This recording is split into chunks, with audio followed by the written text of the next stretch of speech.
Some people forgive easily, and others need time, space, and maybe something more before they can let go. In this video, I will show you 6 types of people who often find it hardest to forgive. And if you've ever had an argument with someone like that, no matter when it happened, their birth date might explain their reaction or their silence. If you're new to my channel, this is where I explore tarot in a unique way, not for predictions, but to understand the deeper psychology of the arcana and how these patterns show up in your karmic lessons, relationships, and life choices.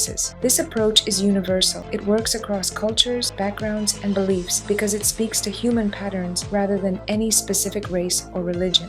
This is the most law-oriented arcana. For such people, the world is divided into right and wrong. If you violate their boundaries or act unfairly, they don't just get offended, they deliver a verdict. These people see the world through the lens of fairness and boundaries. If you wrong them, they don't just feel hurt, they feel that a law has been broken. They can't forgive until balance is restored and the situation feels right. People with this archetype live by clear rules, traditions, and moral principles. If you betray their trust or violate their value system, you are moved into the category of unfaithful. They live by principles, loyalty, and moral codes. They can stay distant for years if someone violates their values. This archetype carries the energy of maximalism. When the 16th arcana is in its negative expression, a person destroys relationships once and for all. For them, forgiveness requires a deep internal restructuring. It's easier for them to tear everything down to the ground than to try to glue the connection back together. Their resentment can be explosive and destructive. When they're hurt, everything collapses at once. They'd rather end the relationship completely than try to rebuild it. Their reactions can be sudden, intense, and final. Once the 13th arcana decides something has reached its natural end, it doesn't revisit it. The chapter closes, and they simply don't reopen it. If a person with this archetype decides you no longer belong in their life because of an offense, they bury the relationship. It isn't about holding a grudge, it's simply that they don't go back to what they've already moved beyond. When they decide something is over, it's over. Once something feels dead to them, they leave it that way. The hermit archetype carries hurt inward and feels offenses with unusual depth. They don't show conflict outwardly, but they feel it intensely within. They may quietly withdraw into their inner world, and even when they forgive, the memory stays with them for years. Their forgiveness is slow and private, and they often choose solitude over risking trust again. In its negative expression, the devil archetype can become deeply vengeful. The devil remembers every weakness and may hold on to an offense for a long time, quietly waiting for the moment to reclaim a sense of power. Forgiveness doesn't come easily. It often arrives only when they feel the emotional balance has shifted back in their favor. Until then, they may use guilt, subtle pressure, or well-timed reminders to keep the upper hand.